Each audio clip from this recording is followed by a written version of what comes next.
여러분들의 포트를 빨갛게 물들여줄 작전명 올레드 순서입니다. 지금 이 시각 시장에서 의심스러운 움직임 보이고 있는 용의주, 우리에게 수익을 안겨줄 타깃주까지 만나보시죠. 오늘도 역시나 현장에서 함께해주고 계시는 우리의 반장님 바로 모셔보겠습니다. 올레드 반장님 잘 들리십니까? 네, 안녕하세요. 네, 반장님 먼저 시장 상황부터 브리핑 부탁드립니다. 네, 코스피가 다시 한번 4천선을 내주면서 승부로기에 들어간 모습입니다. 최근 고점 대비 외인의 매도세가 6조 원가량 쏟아진 상황이었고, 이 사이에 개인이 비슷한 규모의 순매수로 지수를 방어한 바 있지만 뚜렷한 방향성 없이 매매를 하고 있는 상황인 것 같습니다. 다만 이제 오늘 수급을 보면 장 초반 외인이 3천억 원가량 순매수를 보여줬고, 지금은 순매도로 돌아섰지만요, 최근 매도폭보다는 강하지 않다는 점에서는 외인의 매도 물량은 점차 줄어들 것으로 보입니다. 코스닥 역시 마이너스 3%대 하락을 이어가면서 낙폭을 키워가고 있습니다. 외인 기관의 매도세는 꾸준하고요. 최근 코스닥 상승을 이끌었던 2차 전지, 바이오주 조정 속에서 수급 유입이 되는지 확인이 필요할 것 같습니다. 간밤 뉴욕 증시의 AI 거품론 부담 우려가 지속되는 가운데 10월 미국 챌린저 보고서에 이제 감원 규모 급증, 그리고 오픈 AI발 정부 보증 이슈 등 투자 심리를 악화시킬 이슈들이 터져주면서 하락 마감을 했습니다. 다만 이제 어제는 AI 거품론 완화, 그리고 오늘은 AI 거품론 등 손바닥 뒤집듯이 얘기가 오가고 있는 만큼 가파른 상승에 따른 기술적인 조정에 들어갔다라고 볼 수 있을 것 같습니다. 국내 증시 역시 상승을 이끌던 AI발 모멘텀이 소강 상태에 진입하면서 승부르기 국면에 들어갔는데요.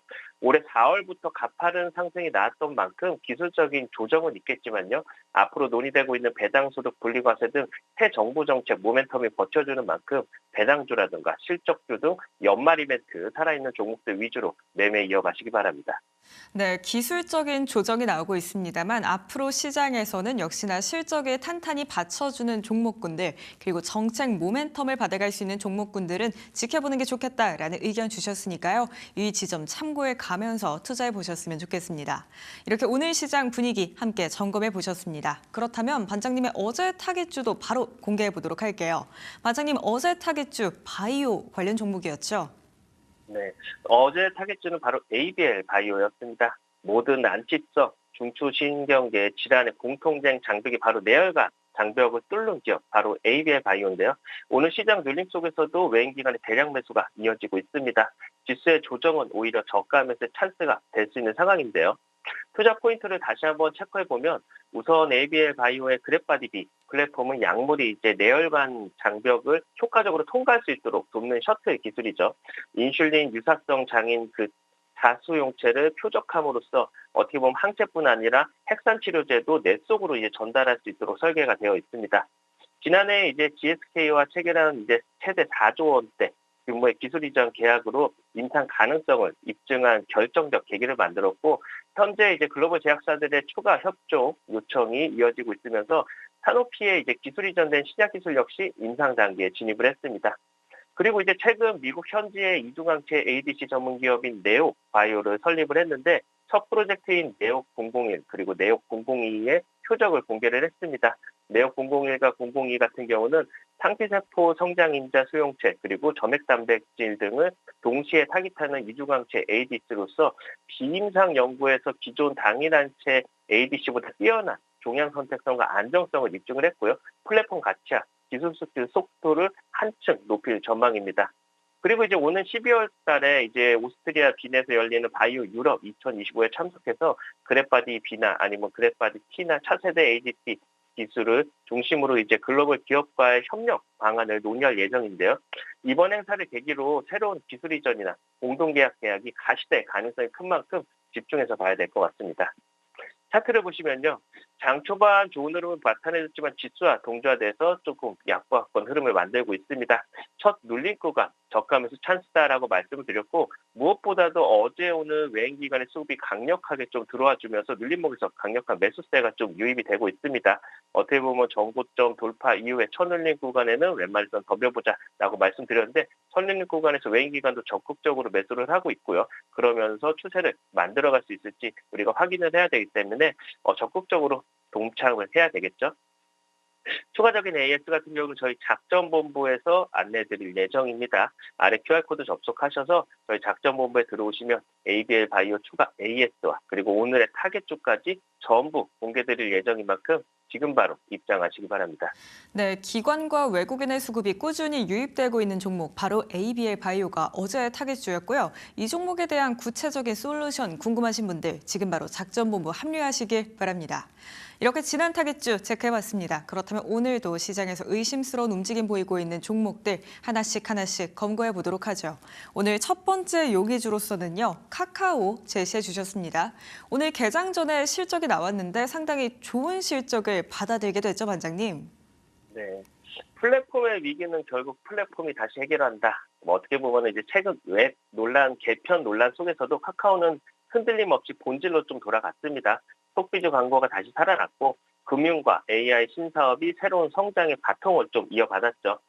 3분기 실적은 시장의 모든 우려를 정면 돌파하면서 매출, 영업이익 모두 역대 최고치를 달성을 했고요.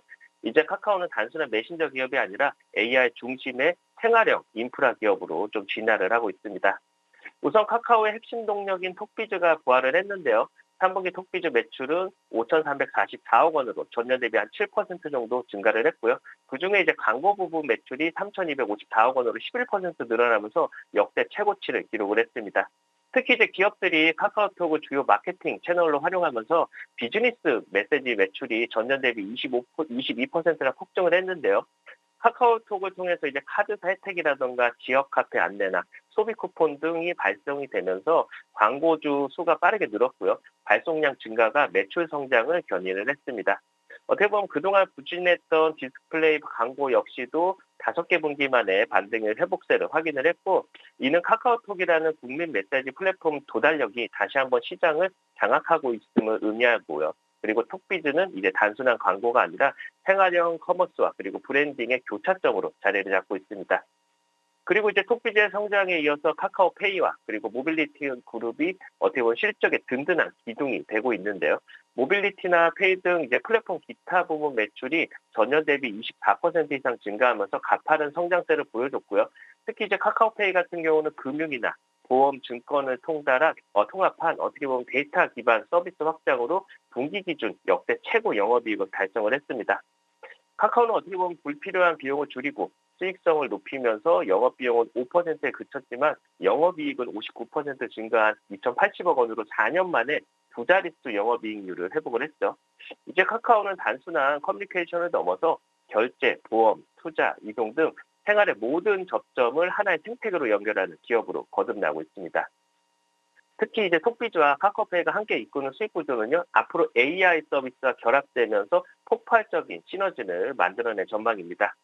그리고 이제 카카오가 내세운 이제 다음 키워드가 바로 AI 전환인데, 최근에 이제 공개했던 챗 GTP4 카카오는 단순한 이제 대화형 AI가 아니라 카카오맵, 선물하기, 멜론 등 카카오의 이제 주요 서비스와 연결되는 대화만으로도 이제 검색이나 결제나 예약 추천까지 즉시 실행되는 AI 에이전트로 진화를 했는데요.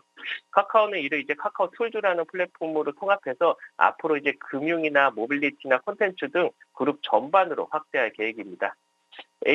에이전틱 AI 사용자의 이름을 의도를 이해하고 그리고 스스로 목표를 세워서 행동하는 능동형, 지능형 AI로 단순 명령 수행을 넘어서 일상의 의사결정을 지원하는 단계로 진입을 한 거죠. 이는 카카오톡이 이제 중심으로 해서 AI 서비스가 사용자 중심의 초개인화 플랫폼으로 진화하고 있음을 보여주는 겁니다. 차트를 보시면요.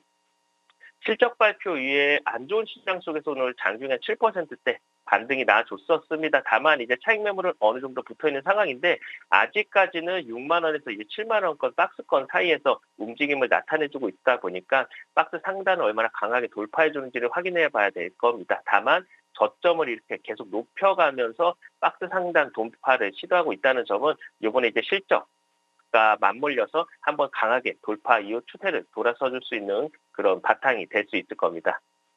정리해 보면은 카카오는 흔들림 속에서도 결국 본질로 돌아가는 기업입니다. 어떻게 보면 톡비즈가 다시 뛰고 금융과 AI가 미래를 여는 이 시점에서 지금은 이제 과거 카카오가 아닌 완전한 새로운 카카오의 서막이고요.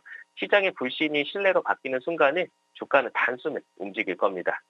오늘의 용기죠 카카오였습니다. AI 기업으로 진화하고 있는 카카오입니다. 지금 주가가 박스권 안에 갇힌 흐름 보이고 있는데요. 박스권 상단 얼마나 강하게 뚫어낼지 한번 지켜보시죠.